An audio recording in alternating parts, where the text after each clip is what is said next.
When it comes to quality sleep, Ashley has you covered with top mattress brands at winning prices and with special financing options available. You can snooze now and pay later. Plus, your mattress purchase helps give the gift of better sleep to children in need and U.S. Special Operations Forces. Visit your local Ashley store or shop online today and make every snooze count. Financing is subject to credit approval. See store or ashley.com for details. Rosetta Stone is the language learning program with a lasting impact. I've been using their app to learn French, and it's not just about memorizing words, but actually having real conversations. And it's not just French. They offer 25 languages. Right now, Rosetta Stone has an awesome holiday deal, 50% off their lifetime membership. Every language, unlimited access forever. For anyone keen on diving deep into a new language, check out rosettastone.com. It's a game changer.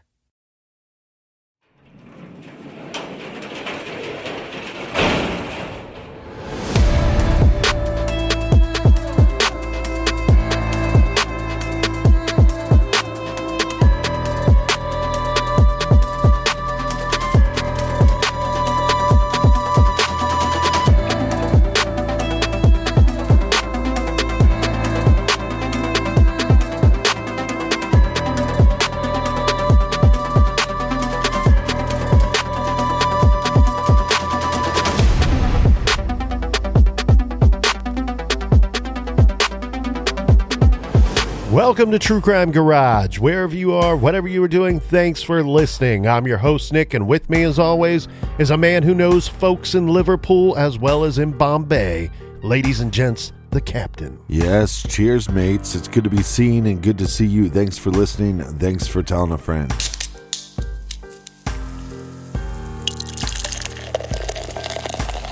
This week, we are very excited to be featuring Snake Oil by the good folks over at Homestead Beer Company out of Heath, Ohio. And they have a great location with taps and food up in Delaware, Ohio. Snake Oil is just one of many of Homestead's beers, but it is my current favorite from Homestead. This is a pale ale, 7.5% ABV, garage grade 4 out of 5 bottle caps. And here's some of my current favorite people here in the garage. First up, a cheers to Kelsey in Castle Rock, Colorado. And a big cheers to Christine in La Mirada, California. Here's a cheers to Alana B in New York, New York. And a big cheers to Veronica in Topeka, Kansas. Here's a shout out to Catherine in Peoria, Arizona. And last but certainly not least, we have Charity in Gilbertville, Iowa. Everyone we just mentioned and butchered the cities that they live in. They went to truecrimegarage.com and contributed to this week's beer fund. And for that, big hugs, big hugs. That's why they call us the butchers of true crime. Chop, chop. Thanks for filling up the fridge. BWRUN Beer Run. Make sure you go to our website and sign up on our mailing list, because we tell you about discounts to our store page. And we got some new shirts in the store, so check those out at truecrimegarage.com. And Colonel, that is enough of the business. All right, everybody, gather around, grab a chair, grab a beer. Let's talk some true crime.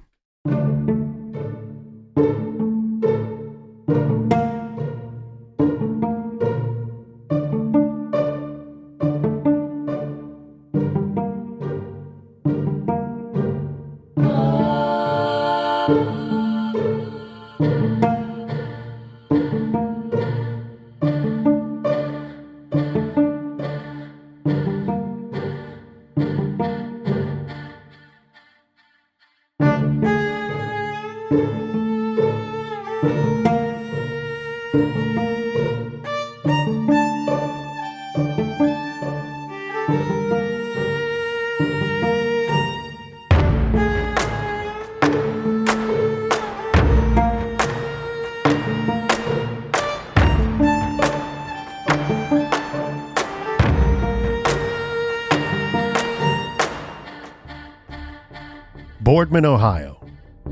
In 1970, the suburb of Youngstown had a population of about 30,000 people, and that population would grow to almost 40,000 by 1980. In the early 70s, Boardman experienced what fortunately most cities and towns of its size rarely, if ever, experience: the homicides of 3 youths. The victimology was similar. 3 boys, similar in age, ranging from 12 to 15, all from similar neighborhoods and backgrounds. And all three abducted or attacked while walking home as the sun was going down or shortly after. All three cases are still unsolved. 2 cases are considered to be very much cold cases. The leads have seemingly dried up over the decades. Anything left open-ended, it appears those options have only been left that way because they were looked at, explored, and examined. And there either is likely 1, if not 2 results. Either no evidence to back the theory, or we just can't put someone where they would need to be to have committed the murder or murders. However, one of the cases is still very warm. And as we hinted at last week, one of the cases may be getting warmer as we speak. 15-year-old Thomas Baird was the first of 3 victims. He was attacked on his way home and later succumbed to his injuries in December of 1970. He was found by a police officer, having been badly beaten by an unknown assailant. Thomas was placed in intensive care, where sadly he passes away days later, never regaining consciousness. Police were never able to question him about the attack that led to his death. Brad Bellino, age 12, was abducted on the last day of March 1972, and he was killed after leaving his friend's house. His body was not found until April 4th, when a refuse collector spotted his feet sticking up in the trash in a collection bin behind some businesses in a busy section of Boardman. The third Boardman boy victim is 13-year-old David Evans, who goes missing on Friday, January 17th, 1975. All signs point toward abduction. His hat was found trampled in the snow at an intersection in his neighborhood, just blocks from his home. His lifeless body was found near an office building, his little body frozen stiff. Sadly, the boy died from his diabetes. He was abducted and held somewhere and denied his much-needed insulin shots. Regardless of how he died or the coroner's ruling, he was murdered. He was abducted and then died from disease as his captor denied him treatment, and then his body was dumped. Of course, the good people of Boardman could not help but think that these 3 murders may be connected, maybe even committed by the same person or persons. In fact, even now, 50 years later, the case that is still showing promise of likely being solved, the Brad Bellino case, detectives have openly suggested that a break or an arrest in that case may lead to much needed information in one, if not both, of the other homicides. In early February of 1975, just a little over a week after the Evans boy's body was found, the Boardman chief of police received a letter mailed from the greater Youngstown area. It was double-stamped with the word "important" on the front of the envelope. The single-page handwritten letter reads, "To whom it may concern. Please don't let that man out of jail in Struthers, as he is the one responsible for 3 boys' deaths. The one that was found along a street, that Bellino boy, and Evans boy. That 11-year-old girl would have been dead by now if he had gotten away with it. Mister, as you know, one makes just one wrong move and gets caught. These kind of men must be kept out of circulation. Now, I cannot tell you who I am, as I want to keep on living. Someone would kill me. But if he is found guilty, I will talk to someone and tell you how I know. It may even come as a shock, and I know you won't want to believe me. The letter is signed Please help save the children. This is True Crime Garage.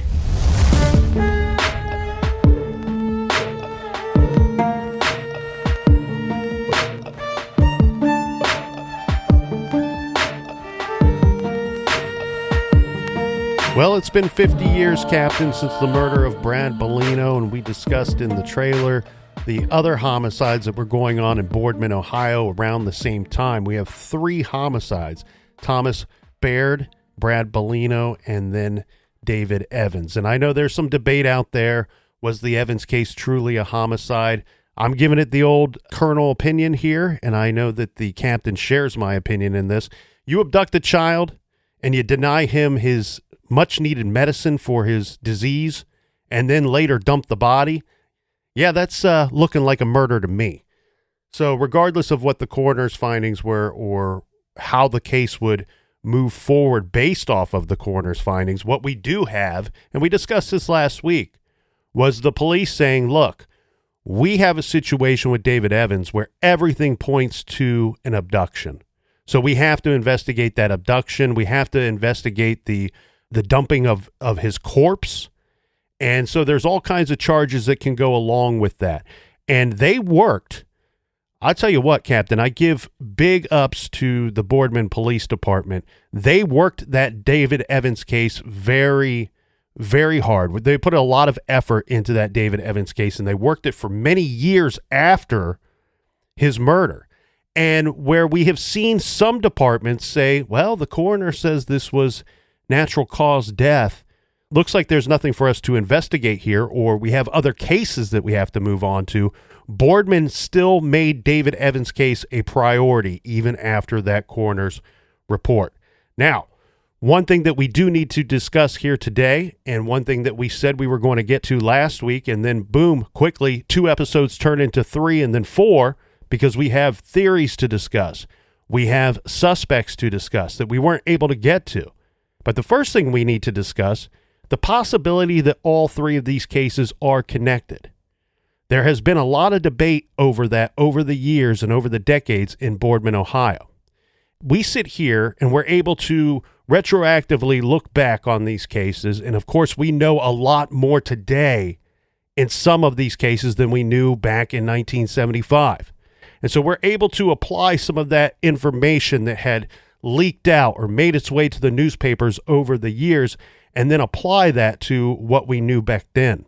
And these cases, I'm not going to lie to you, Captain, it's very difficult for me to sit here and give a strong opinion on if these cases are in fact connected or not. If I had to guess, I would probably say no, that we have 3 separate homicide cases here, that somebody else is responsible for each one of these. And we have some information that may back up that opinion. Well, probably the best thing to do is go through each case one by one. Yeah, so we can compare how they are similar, but also maybe the differences. And I think the greatest difference that we see here is probably the first case compared to the second and third, and that being the case of 15-year-old Thomas Baird. So with Thomas's case, what the police were able to tell us well after his investigation was hot and heavy, but at some point the police start to tell us their theory based off of information that they have collected in his case. So his case, the general story has always been that he was found by someone or found by a police officer. He's kind of slumped over. He's been beat badly. I mean, he's got a lot of head injuries when he is found, and unfortunately he's unconscious, right? So they have to take him directly to the hospital, where immediately he's put into intensive care. Strong kid, survives for several days. I actually believe it was like 10 days, maybe up to 2 weeks. But he survives quite a long time, but unfortunately he never regains consciousness. So the police, they put this boy in the hospital in intensive care, but they are not able to ask him any questions about who attacked you, what happened to you. And so they have to speak with his parents, his family, his friends. And the general story that comes out at some point with the Thomas Baird case is that he was jumped by a group of teenagers. And I'm sure Captain and I have spoke to a couple different people on all three of these cases. The persons that I spoke to, what I was told, Captain, and I'll let you chime in and you tell me if you heard any different or any other variation. But the general description that I have put together from several accounts was that there was some kind of fight that broke out at a local skating rink. And Thomas is there, 15-year-old boy. Of course, that's where you're going to be, having a good time at the skating rink. He's there amongst his peers.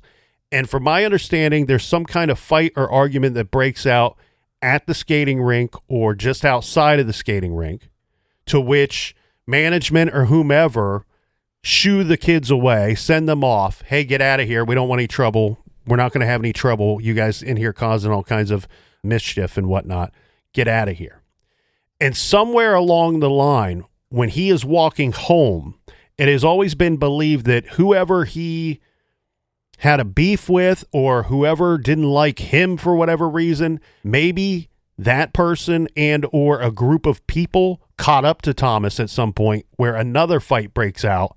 And unfortunately, this is the result that we have. One of the best things about being part of True Crime Garage is when we cover these cases, especially when we're doing a multi-part series, is to be able to be contacted by local people that know more about the case, maybe know more about rumors. And I was also lucky enough to talk to multiple local sources and to talk to, I don't want to call him a web sleuther because he is local to the area, Tom Kerrigan. I kind of disagree with you of where would you be when you're 15. Skating rink is, you're kind of done with the skating rink by age 15. But the local rumor was that there wasn't a scuffle between Thomas and multiple kids, but one kid. And the rumor was always that this kid was about 18, which if 15 is kind of on the older end of somebody that would be at the skating rink, 18 is definitely older. So I don't know if that individual worked there or had some connection to the skating rink. But like you said, same type of rumor. Well, then Thomas goes walking home and this individual tracks him down. So it then becomes, was he beat up by a group of people or was it just one individual? Yes, exactly. And that's exactly very similar to the rumor that I had always heard, that it was either one person or some other people caught up with him based off of whatever went down at the skating rink. Right. Shortly before that. And so the reports I found was he was found about 10 p.m. So well after dark. I don't know what time they were all shooed away or whatever the skating rink let out that night. But the reports I have show that he was found about 10 p.m. that night. Think about that scenario. Now, going forward, we covered the Bellino case and the Evans case really well and pretty thorough, as much as you can cover in about an hour or two for those two cases last week. And let's do a little comparison of what we've just said with the Baird case and cross-check that with Bellino and Evans. I think what everybody is going to immediately notice is a very huge discrepancy between MO in the Baird case compared to Bellino and Evans. What I see with Bellino is a case where he very likely may have willingly got into the wrong person's vehicle, or he was snatched on the side of the road as he's walking home from his best friend Don Templeman's house. And then you go a few years later to the David Evans case. To me, that screams abduction, because we have his father, we have his coach, we have the teachers at school, we have his friends, kids that knew him, that are saying, no, this kid would not have gotten into anyone's car willingly, especially a stranger. So much so to the point saying that they would be shocked if he would even be willing to walk up to the driver's side window to offer directions or help or anything like that. And then we also have to factor in, too, the Evans family was actually from New York and had moved to Boardman, Ohio, I believe about 2 years, maybe 2.5 years before David Evans' death. And so we talk about, hey, can you offer me directions? This is a younger kid, 13. He probably may not know or be able to give too much in the way of directions. The other thing, too, that I think we always need to remind our small children of is that adults do not need help from small children. And I know David was a little older. He was 13. But again, we have a situation where everybody is telling us, everybody says, no, this kid, he was standoffish. He was more likely to sit back and assess the situation. He wasn't a go-getter. He wasn't a risk taker. He would have likely not have gotten into anyone's vehicle. And then compound that with the idea that, well, his mother at 11:30 p.m. that night, remember his father saw him around 6:30 that night as he was leaving to go to his night class at Youngstown State. We have the mother who is then out on foot searching for her son. And after he's reported missing to the police, she then quickly finds his hat that he was wearing trampled in the snow near the same intersection where his father last seen him. So we have a situation here where it looks to me like David Evans was snatched off of the street and probably fairly quickly after he was last seen by his father, talking to his father that night. Now, again, 6:30 January in Ohio, it's going to be dark or getting dark around that time. So I see a situation here. Could they all be connected? There's a possibility, right? There's always a possibility until they are solved. But here we have a situation where it looks like there is a perpetrator or perpetrators of the Baird case, and there were probably a person or persons closer to Thomas's age, and it was about something completely different. With Bellino's case, whether he gets into a vehicle willingly or if he's abducted, it doesn't matter. We know the way that he's found in that dumpster with the belt still wrapped around his neck and pulled tightly. His trousers are down around his ankles when he's found. That's a very much different MO in death and very much committed by a different person than the Baird case. Right. And just looking at the Baird case initially, he's not found in an area that somebody was trying to conceal the body. No. And the other two cases were. So initially when we looked at this, I went, okay, it looks like Thomas was jumped on the way home, probably to do with some kind of altercation at the skating rink, or there was just groups of older kids that would, drive around and sometimes have altercations. So it could have everything to do with the confrontation at the skating rink, or it could be simply some older kids saw him driving home or walking home and decided to rough him up, and it got out of hand. So initially I thought, well, the Thomas case is separate from the two, and it seems like in Brad's case and in David's case, they were both abducted and possibly in another location for a time period before their bodies were dumped. Yes, because it's several days before either boy is recovered. Either of their bodies are recovered in that situation. And as we said with Baird, he's located there that night. And as you pointed out, no one's attempting to conceal his body. In fact, probably his killer or killers believed that he would survive that attack when they left him there that night. Now let's take this a step further. Okay, so Baird looks completely different than the other two. Bellino's case looks to me like a sadistic child rapist killer kind of situation for Bellino.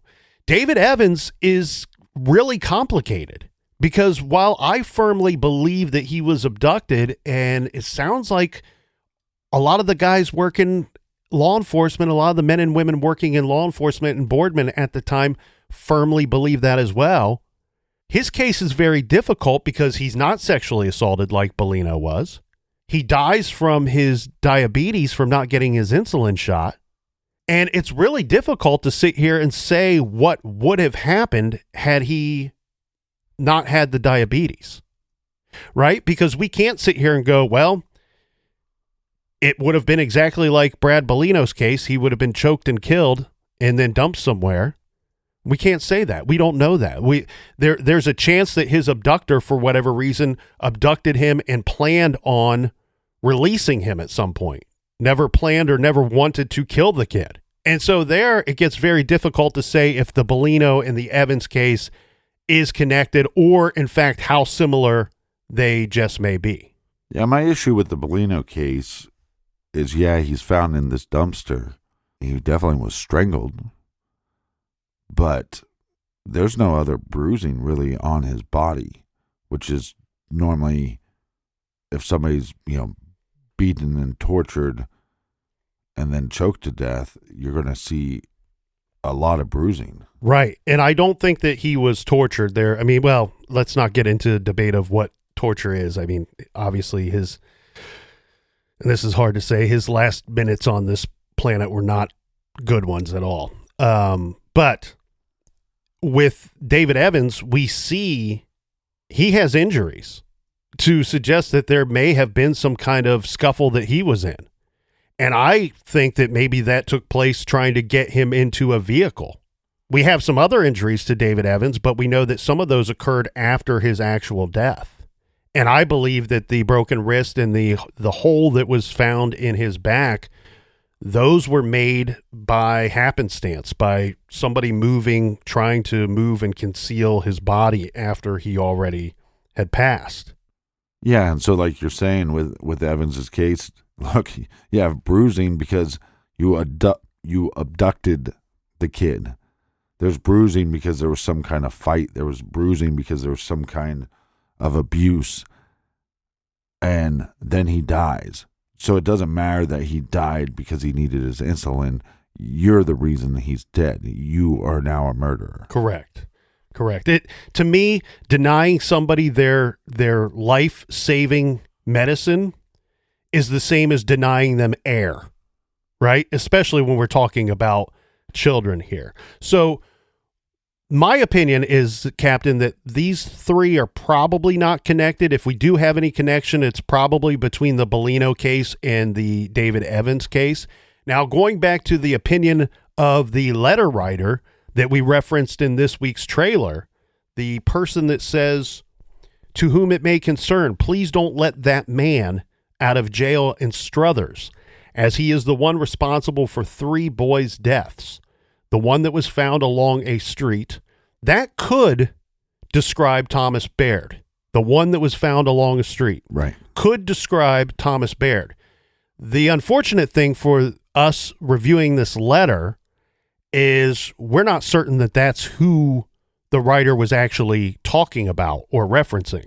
The letter goes on to say the Bellino boy and Evans boy, so that's pretty clear. That 11-year-old girl would have been dead by now if he had gotten away with it. Mr. As you know, one makes just one wrong move and gets caught. These kind of men must be kept out of circulation. Now, I cannot tell you who I am, as I want to keep on living. Someone would kill me. But if he is found guilty, I will talk to someone and I will tell you how I know. It may even come as a shock, and I know you won't want to believe me. Again, it's an anonymous letter signed, "Please help save the children." I know in the Bellino case and in the Evans case, there were a lot of people in the community trying to get involved in these cases and trying to help. They were phoning in possible tips, anything that they thought was weird, anything they thought they saw, may have heard, rumors that they had heard. A lot of times they were phoning in, "Hey, this dude, he's strange. Why don't you go look at him?" Like, with no other information other than this guy's a weirdo, I would take a look at him. Based off of this information, what we're able to find here, and I'm not going to disclose anybody's name, but the 11-year-old girl would have been dead by now if he had gotten away with it. Okay, so what we know happened here in this case is that the Struthers Police Department, they did have somebody locked up for what they have listed as the subject tried to attack an 11-year-old girl in Struthers, Ohio. And the individual that they locked up was a Caucasian male from Struthers, Ohio. Age, he was like 25 going on 26 at the time, driving a white or cream-colored 1966 Buick. Interesting thing here, Captain, was the damaged trunk of his vehicle. The police noted that it will not close. And we'll continue to look into this individual and see what came of this attack on the 11-year-old. But for now, I don't know that this anonymous letter directly links this guy to one, if not any of the murders, because again, reviewing this letter that was sent, we don't know who sent it, what information they were basing their findings off of. And then on top of that, if in fact they are referencing the Thomas Baird case as one of the three being connected, well, we have information that suggests otherwise, that the Baird case isn't connected to the other two, whether the other two are connected or not. And so there on its face, it doesn't seem to hold a lot of value, this letter or this information, if you know that these cases are in fact not connected. Sounds like to me a local guy that maybe heard some rumors or maybe is just speculating on his own. But again, the letter gives no evidence to prove that these three murders were connected.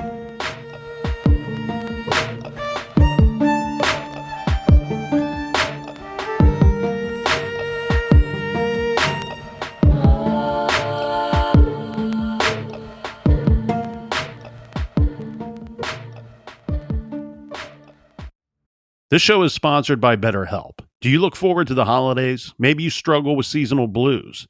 This time of year can be a lot, and it's natural to feel some sadness or even anxiety about it. But adding something new and positive to your life can counteract some of those feelings. Therapy can be a bright spot, something to look forward to make you feel grounded, and to give you the tools to manage everything going on. If you're thinking of starting therapy, give BetterHelp a try. It's entirely online, designed to be convenient, flexible, and suited to your schedule. Just fill out a brief questionnaire to get matched with a licensed therapist and switch therapists at any time for no additional charge. Find your bright spot this season with BetterHelp. Visit BetterHelp.com/garage today to get 10% off your first month. That's BetterHelp, HELP.com/garage. Rosetta Stone is the language learning program with a lasting impact. I've been using their app to learn French, and it's not just about memorizing words, but actually having real conversations. And it's not just French. They offer 25 languages. Right now, Rosetta Stone has an awesome holiday deal, 50% off their lifetime membership. Every language, unlimited access forever. For anyone keen on diving deep into a new language, check out rosettastone.com. It's a game changer. Major phone carriers make you sign contracts with rigid data plans to trap you into a kind of forced phonogamy. Sounds pretty insecure if you ask me. At Consumer Cellular, we believe in a more consensual and healthy form of phonogamy, free of contracts and more flexible to your data needs. This way, you stick around not because we force you to with contracts and fees, but because you love our phone plans. Like ardently love our phone plans. Phonogamously. Consumer Cellular. When freedom calls, we're here to answer. Call us at 1-888-FREEDOM.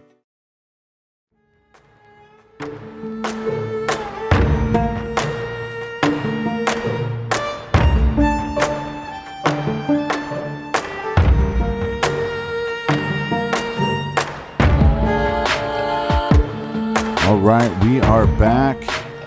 Cheers, mates. Tall cans in the air. Hopefully it's warming up where you are. Here it's raining and cold. Why we choose to live in Columbus to this day, I will never know. Hey, one day we might move. We'll have to move together. I love Columbus. I love it very much. But yes, the weather is a pisser sometimes. And that's about as polite as I can be about it this week, as it's rained every single day, it feels like. Now, Captain, we tend to be our biggest critics, right? I don't know that everybody out there in listener land will agree with that, but we know who we are. I know who you are. We're fools. You're trying to figure out who I am. Tall cans in the air. But we are fools. Captain is right. I'm fool number 1, and he is working to get to be fool number 2. I'm actually fool number 3. I know. There's a weird guy in the middle. Carlos, and he won't show up. We can't get him to get back to the garage. Years ago. He's number 2. Yeah. But one of the things that I face with our little garage show here is, we spend all week pouring through the information, tearing through whatever we can find and get our hands on, get our ears on, get the eyeballs working on. And then we have to sit down in the garage together and hit the record button.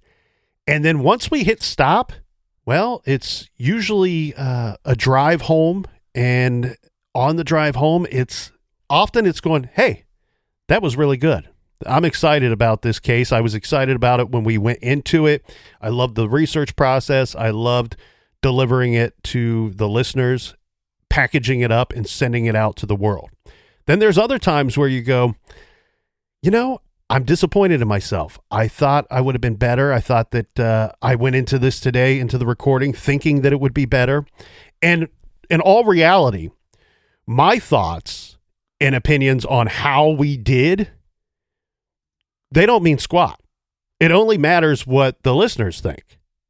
And I often find that sometimes my opinion of the show may be different than theirs. And sometimes they have much better feelings about the package that we put out and sent out to the world.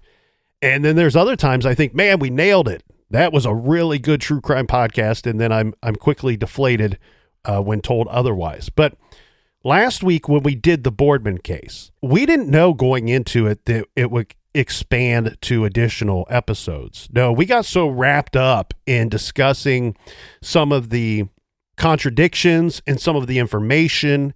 And again, when you have 3 cases, there's a lot to talk about. And so it quickly went from 2 episodes to what will be 3 and 4. One way that I kind of judge on how we did, because I don't have 100 listeners standing there going, great job, Nick. Great job, Colonel. No. Please come back next week. No, we don't have that. But what we do have is our blog on truecrimegarage.com. And usually I feel like we've done a great job when I see, boom, there's a bunch of people going to the blog and they're either asking questions or they're putting out some other information maybe that they have found on these same cases. Or they're criticizing our pronunciation. And my face. Yes. It comes under question a lot. Yeah. I'm wearing a mask today. But so I wanted to take this opportunity because we don't do a 4-part series every week. And here we had a lot of good information and even better questions that were put on the blog. And at some point I'm reviewing them and I'm like, all right, I'll answer this, I'll answer that. And then I thought, I can answer them right here in the garage because a lot of these require a discussion and not just a 1-sentence answer. So I'm going to read a couple of our questions from our blog. All right, let's get into it. All right. I'm going to leave everybody anonymous, but if you want to find out who wrote these, you can simply go to our website and you'll see the person's name or the name that they came up with when they typed in that question. Captain Pflugerville. Here's the first one. According to the autopsy, Brad's last meal was chicken and pineapple, which is what he ate at the Templeman's on Friday at 7:30 p.m. It takes somewhere between 2 to 4 hours for digestion to empty the stomach. That makes me wonder where the Saturday at 9 p.m. time of death came from. And then I'm going to take this one step further here, Captain, before we give an answer and some more information here. Because another person posted a very similar question. This is exactly what I was thinking. He was killed on the night he went missing. If he were killed a whole day later, then the autopsy would have difficulty determining his last meal. It would be digested. I think our narrator made a mistake. Okay. Clearly, it couldn't be talking about me making a mistake. Yeah, it's probably me. Did somebody say steak? No, both of these are very good questions. And I'm glad that somebody pointed out maybe the narrator made a mistake. Sometimes things get lost in translation, right? And we find that happens a lot with our shows. We're delivering information to you. Sometimes your brain is not so busy, but your hands are busy, or you're doing other things. We know a lot of people like to listen at work or on their commute. And so you're not able to really dial in at 100%. Sometimes it's about 95, 96, and our listeners are very smart.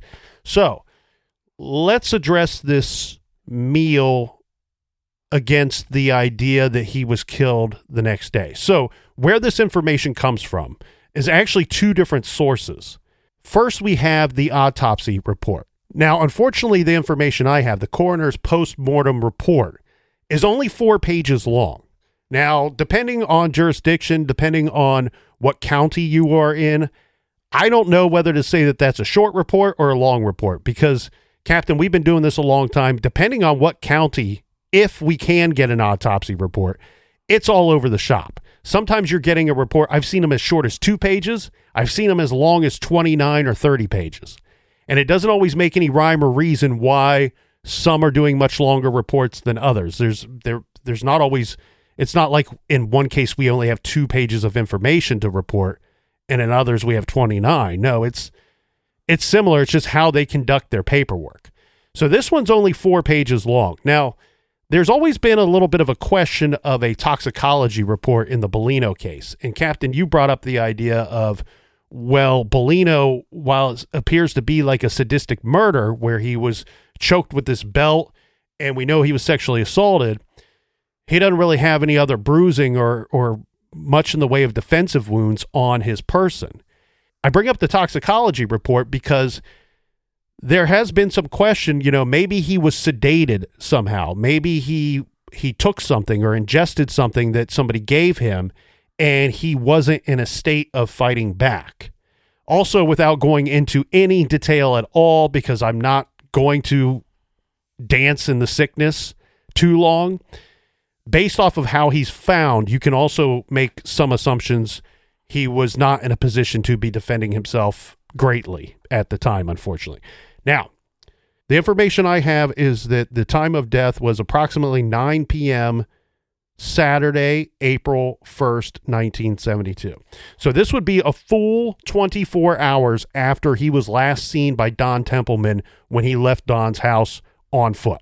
And we can assume that he was attacked or abducted by 9 p.m. that Friday night because he never makes it home. Now, the information about the last meal, the meal that was found in him, the chicken and pineapple, that information actually does not come from the coroner. That information was from an interview that one of the detectives did years later. And the detective is referencing that, we don't believe any of the sightings of Brad, the unconfirmed sightings of Brad on that Saturday, because we have information that says that his last meal was the meal that he consumed that Friday. So we have a difference of opinion here between the coroner, who's saying in their paperwork, time of death 9 p.m. on Saturday, to what the detective is saying later in an interview, that the last meal was what he ate at the Templeman's, which probably was not at 7:30 because we know that the mom was out and the dad was sick in bed. But regardless, it's interesting. We got listeners saying, look, it would have taken somewhere between 2 to 4 hours for digestion to empty the stomach. Makes me question the coroner's finding of the Saturday 9 p.m. time of death. I agree with the listeners here. It makes me question it too, if in fact the chicken and pineapple is true. Because I don't have that in my paperwork. I've not seen it in writing anywhere. I can also assume one thing though too, Captain, that there's probably some additional pages of this autopsy report. Maybe not this exact same report. Maybe there was the toxicology later along with some of other information. Maybe that information that the detective is referencing is from that report. I've not seen it. So all I can tell you is what the coroner's saying and then what the detective is later saying. So they are 2 different sources and they seem to have somewhat of a difference of opinion. Now, the reason why we made sure to include that is that it was intriguing because there were several people that said that they saw Brad Bellino on that Saturday. Yeah. And now we look back and we're getting other information that probably suggests that, no, they were just trying to be helpful citizens. They probably saw a boy that looked similar to Brad Bellino. They wanted to help. They're trying to provide information. Unfortunately, this boy was either being held captive at that time or, as statistics would tell us, he might already be dead. Right. Especially when we have a stranger on stranger abduction and it being a youth that's abducted. If he was abducted. Correct.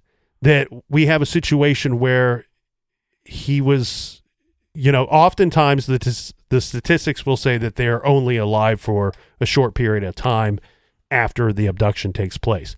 Based on the way that he's found, again, he may have gotten into a vehicle willingly or he may have been snatched off the street. Based off of the sexual assault, the way that the murder took place, the belt, the way that he's dumped, at some point, whether he got in that vehicle willingly or not, at some point, he's abducted. It's one of those cases where both can't scientifically be true.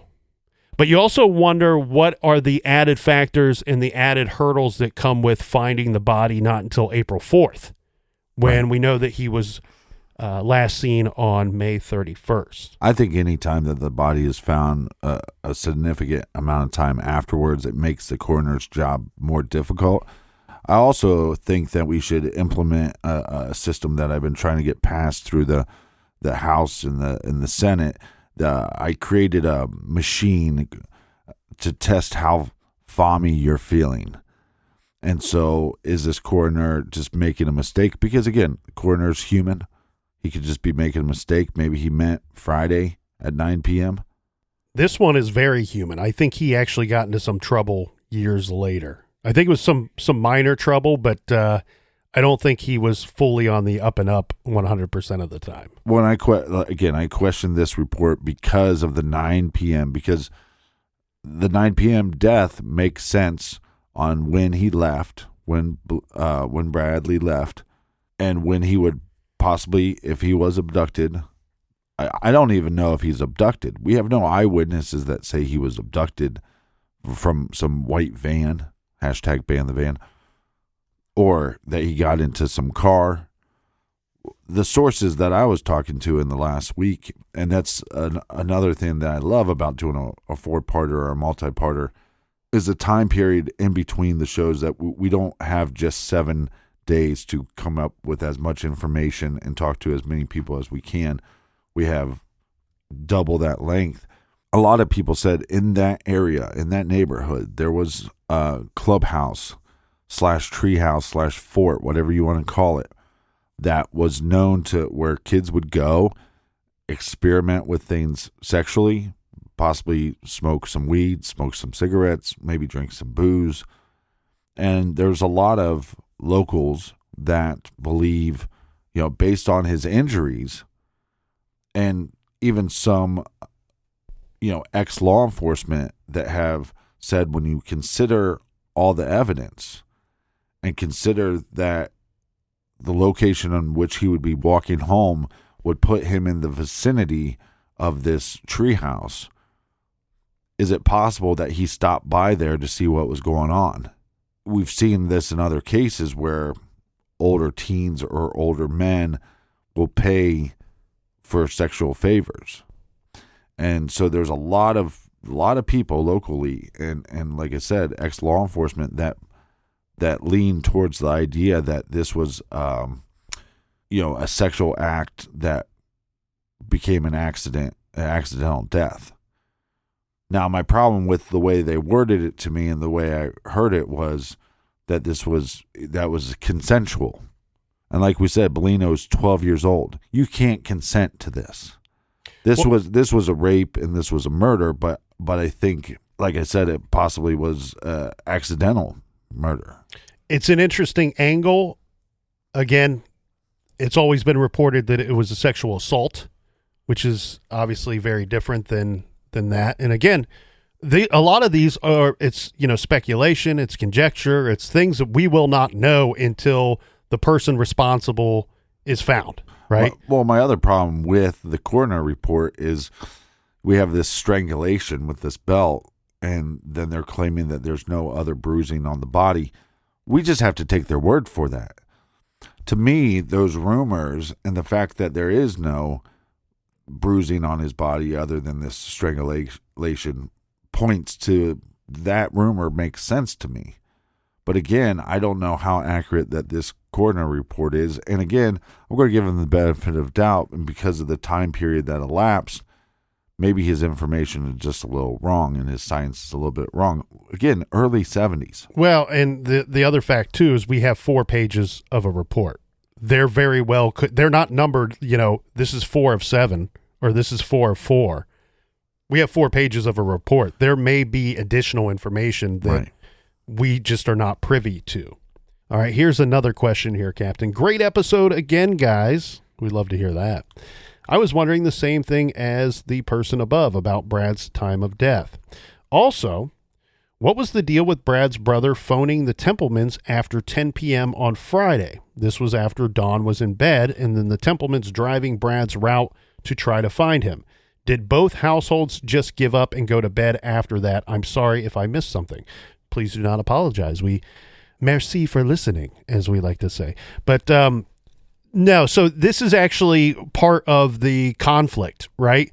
We have Don Templeman, Brad Bellino's best friend, says, I kind of remember it differently, right? The Bellino family is saying, due to circumstances, our busy household, mom is out of town working, dad stayed out kind of partying the night before and slept in late, and either dad wakes up, according to the Bellino coroner's report, dad wakes up, discovers that Brad is not home. It's news to him, and then he tries to find and locate his son, eventually calling the police and filing a missing persons report. That taking place on Saturday. Don Templeman, his best friend, in an interview that took place decades after the homicide, says, no, I remember it differently. I believe I was in bed. I'd already gone to sleep. I think I went to bed around 10 p.m. At some point, Brad's brother calls and says, hey, Brad never came home, to which I believe it was Don's mom answered the phone for that call, according to Don's story. And he says that either him and his father, I'm guessing him and his mother, because the father was sick in bed, they go out and they drive the route. They don't see anything unusual.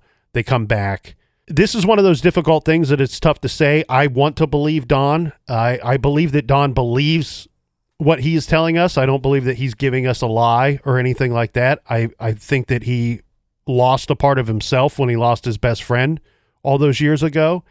And it may be a situation where he's misremembering. Yeah, or both stories are true. You could have a situation where, Brad's brother calls because he's concerned. Hey, my parents told me my brother's supposed to be home. He's not home. I'll just give a call real quick. Hey, has my brother left? Oh, he already left. Okay, well, maybe he'll turn up. And because he's the older brother, he just goes about his business, doesn't check in again. And it's not until the morning where the dad's going, wait a second, did he just never come home? Right. And it's I think the part in the question that we have to really kind of clarify is, it sounds to me, though, based off of all the information we've seen here, Captain, that yes, you might be right. It could both be true. There's a chance of that. The Templemans could have went out and briefly looked for Brad that night, didn't find him, returned home and go to bed for whatever reason. But it's always been the Bellino family story that they were either not aware that Brad was missing until the following day, or they didn't actively search for him. Yeah, but maybe Brad's brother never told his parents. No, that's what I'm saying. Yeah. That we're basing this off of everything that we've seen. The Bellinos are saying we were not aware that our son was missing until sometime before noon on Saturday. Right. And again, you're right. The brother could have called, but mom and dad didn't know that he was missing until that Saturday. That's something, again, we just will not know. We will not know what is the actual truth. And in looking back on it, it might not really matter. But if you're going to call into question and be skeptical of the people closest to the victim, then it probably does matter quite a bit. Next question here, Captain, we have is, my parents were good friends of Brad Bellino's parents. Sadly, both have passed away before ever seeing their son's case solved. They lost touch during the 80s and didn't see each other as often. Also, I heard he, meaning Brad, was on his bike when he went missing. I don't recall if it was recovered. I was too young to remember or know very much, but the facts I've shared I believe to be true. And the writer goes on to say, last, Applewood Acres is around 2 to 3 miles from behind Boardman Plaza where Brad was found. The perpetrators would need a vehicle for sure. Yes, so we had said that too, that we believe that there's a vehicle involved in this situation. We believe that it would be an additional crime scene to what we already discussed, because of the distance between again, we don't know where he was taken from or where he got into a vehicle or where he went between leaving Don's and the time that he is killed. But as far as the bicycle goes, I had heard that rumor too. Okay. I had heard that rumor too, but I'd never seen it in print. And why is that important? Because we have very quickly what we said was a scary fact in the case, that after Brad Bellino's body is found, his parents come out immediately to the newspapers and to the police, and they're saying, you know, our son unfortunately had hitchhiked in the past, and we warned him about getting into vehicles, especially with strange people. We told him not to hitchhike. And then we have Don Templeman, his best friend, who says, yes, all of us kids hitchhiked back then. He said, myself included. He said, but Brad seemed to do it more often than other kids our age. And so now let's go back and go, okay, well, was there a bike? Because that is a key piece of information in my opinion. Because if there was a bike, a couple things would have to happen. One, I think he would be less likely to hitchhike, right? He's got a bike to deal with. Right. Two, if he did hitchhike or he was abducted, well, where's the bike? And we know his parents, regardless of what story we believe, maybe they're both true, people were out searching for him before the police were called. The police never mention a bike. They never mention finding a bike, not being able to find a bike.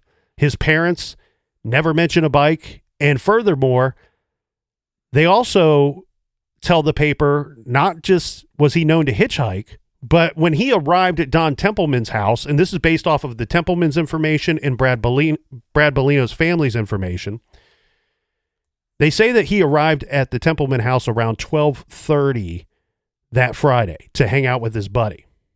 And they specifically say in that article that he either walked or hitchhiked to get to the Templemans. Right. Then we know that they hang out, they play basketball, they're up in the attic for a while, they're having a good time, and at some point Brad Bellino has to go home. And so unless he had a bike there with him previously from another hangout session. Yeah, or he borrowed Don's, which for the last 20-some years, Don has never mentioned that his friend borrowed a bike. Correct. So while we've heard that same rumor, and it's an interesting one to ponder, and it was one that I really tried to get to the bottom of, the best we can say is that the Templemans and Bellinos, based off of what they said to the papers and to the police at the time, they give all indication that Brad arrived at the Templemans that day before he went missing later that night on foot. And if anybody wants to go back and reference what we were just talking about with the hitchhiking, you can find that information in the Youngstown Vindicator. It was an article from April 5th, 1972.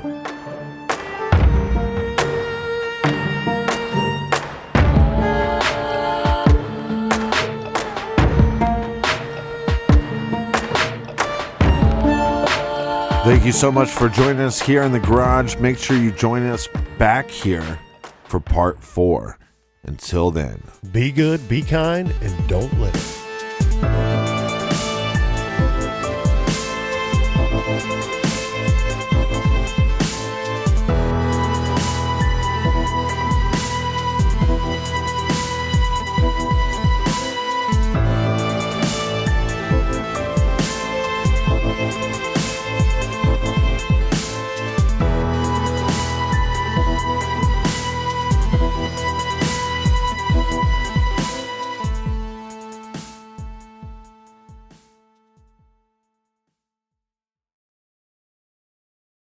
You can start your day off right when you find a professional on Angie to get your plumbing right first.